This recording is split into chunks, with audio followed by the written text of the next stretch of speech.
അങ്ങനെ 10 കൊല്ലത്തിന് ശേഷം സത്യനന്ദിക്കാട് മോഹൻലാൽ ഉള്ളൊരു സിനിമ വന്നിരിക്കുകയാണ്, ഹൃദയപൂർവ്വം. Hi guys, welcome back to my channel. അപ്പോൾ സിനിമ കണ്ടിറങ്ങി. നല്ല മഴയുള്ളൊരു ദിവസമാണ്, നല്ല ചില്ല് ക്ലൈമറ്റാണ്.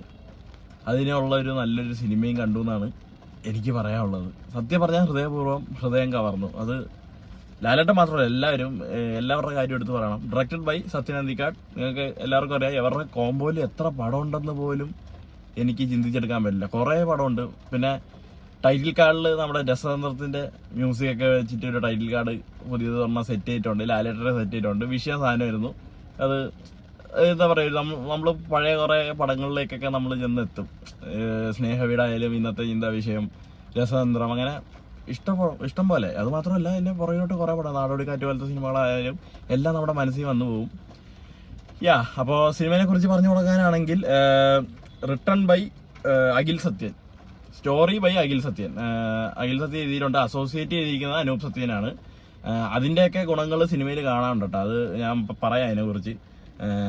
Screen play and dialogues by Sonu TP. Director of photography Anu Moothedath. Music by Justin Prabhakaran. വിഷയം സാധനമായിരുന്നു. മ്യൂസിക് ഒരു രക്ഷയുണ്ടായില്ല. പ്രത്യേകിച്ച് ഒരു 2-3 സാധനമുണ്ട്. ഒരു ഹൃദയമേ എന്നൊക്കെ പറഞ്ഞിട്ട് എനിക്ക് പേഴ്സണലി ഇങ്ങനത്തെ മ്യൂസിക്കൊക്കെ നല്ല ഒരു, ഇപ്പോൾ സോൾ ഓഫ് ഡോക്ടർ, പിന്നെ ഹൃദയത്തിലെ മനസ്സെന്ന് പറഞ്ഞ സാധനം, ഇങ്ങനത്തെ സംഭവങ്ങളൊക്കെ എനിക്ക് തിയേറ്ററിൽ കേൾക്കാനൊക്കെ ഭയങ്കര ഇഷ്ടമാണ്. അപ്പോൾ ആ ഒരു ലെവലൊരു സാധനമായിരുന്നു ജസ്റ്റിൻ പ്രഭാകരൻ കൊണ്ടുവന്നിട്ടുള്ളത്. ആ ഒരു സംഭവങ്ങളൊക്കെ ഭയങ്കര അടിപൊളിയായിരുന്നു. പിന്നീട് പറയാനുള്ളത് എഡിറ്റഡ് ബൈ K. രാജഗോപാൽ. അതും അടിപൊളിയായിരുന്നു. നമുക്ക് ഒരു 2.5 മണിക്കൂർ ദൈർഘ്യം ഉണ്ടെങ്കിൽ പോലും ചിലയിടത്തൊക്കെ ലാഗ് വരും എന്ന് തോന്നുന്ന ഒരു സമയത്ത് വേറെ നല്ല സീൻസൊക്കെ വന്ന് അത് കവറപ്പായി പോയിട്ടുണ്ട്. അപ്പോൾ അങ്ങനെയൊക്കെ നോക്കുമ്പോഴത്തേക്കും മൊത്തത്തിൽ നല്ലൊരു ട്രീറ്റ് തന്നെ ആയിരുന്നു. പിന്നെ ആക്ടേഴ്സ്, മാളവിക മോഹനാണ് മെയിൻ ഫീമെയിൽ ലീഡ് ചെയ്തിരിക്കുന്നത്. പിന്നെ നമ്മുടെ സംഗീതമുണ്ട്, സംഗീത് പ്രതാപ് ഒരു കിടിലൻ ക്യാരക്ടർ ചെയ്തിട്ടുണ്ട്. സിദ്ദിഖിക്ക ഉണ്ട്. ആദ്യം കുറച്ച് ഭാഗത്ത് ജനാർദ്ദൻ ചേട്ടനുണ്ട്. പിന്നെ ലാലു അലക്സ് ഉണ്ട്. അങ്ങനെ ഇഷ്ടംപോലെ ആൾക്കാരുണ്ട്. പിന്നെ അതിൽ മെയിനായിട്ട് എന്ന് പറയുമ്പോഴത്തേക്കും ലാലേട്ടൻ നമുക്ക് മെയിനായിട്ട് നിൽക്കുന്നുണ്ടെങ്കിൽ പോലും അവരുടെ കൂടെ ഉള്ള ആക്ടേഴ്സൊക്കെ അതിനനുസരിച്ച് എനിക്കൊരു സംശയമൊക്കെ ഉണ്ടായിരുന്നു. ഈ മാളവിക മോഹൻലാൽ കോംബോ, അതൊക്കെ എത്രത്തോളം ഒരു അച്ഛൻ മകൾ ആ ഒരു സംഭവം തന്നെയാണ് അവർ പിടിച്ചിരിക്കുന്നത്. ഒരു തന്താപാസം സംഭവം തന്നെയാണ് പിടിച്ചിരിക്കുന്നത്. എന്നാൽ പോലും ഒരു രീതിയിലും അവർ അത് ബോറടിപ്പിച്ചിട്ടില്ല എന്നാണ് എൻ്റെ ഒരു അഭിപ്രായം. ഭയങ്കര ഒരു രീതിയിൽ ഭയങ്കര ഫീൽ ഗുഡായിട്ട്, ഭയങ്കര നമുക്കെന്താ പറയുക, ഒരു ലൈറ്റ് ഹാർട്ടഡ് രീതിയിൽ നല്ല രീതിക്ക് തന്നെ എടുത്തിരിക്കുന്ന ഒരു സിനിമയായിട്ടാണ് എനിക്ക് തോന്നിയത്. പിന്നെ ഒരു 2-3 ചെറിയ ക്യാമിയോസ് ഒക്കെ ഉണ്ട്. ആരാധന ഞാൻ പറയുന്നില്ല. സ്ഥിരം ആശീർവാദ് ക്യാമിയോന്റെ കാര്യമല്ല ഞാൻ പറഞ്ഞത്. ബട്ട് എന്നാലും ഒരു 2 ആക്ടേഴ്സ് വരുന്നുണ്ട്. അവസാനം ഒരു നല്ലൊരു സംഭവങ്ങളിലൊക്കെ എത്തിപ്പെട്ടിട്ടുണ്ട്. ഒരു പ്ലോട്ട് എന്ന് പറയാനാണെങ്കിൽ, ഒരു ഹൃദയം മാറ്റിവെച്ച ഒരാളുടെ പിന്നീടുള്ള ജീവിതം, അത് പുള്ളീൻ്റെ ജീവിതവും ആ ഹൃദയം കൊടുത്ത ആൾക്കാരുടെ ഫാമിലി, മാളവിക മോഹനും പിന്നെ പുള്ളിക്കാരിൻ്റെ അമ്മയായിട്ട് അഭിനയിച്ചൊരു ചേച്ചി ഉണ്ട് കേട്ടോ. ഓക്കെ, സംഗീത മാധവൻ നായർ. സത്യം പറഞ്ഞാൽ വിട്ടുപോയതാണ്. എൻ്റെ ഒരു അറിവില്ലായ്മേൻ്റെ പ്രശ്നമൊക്കെ തന്നെയാണ്.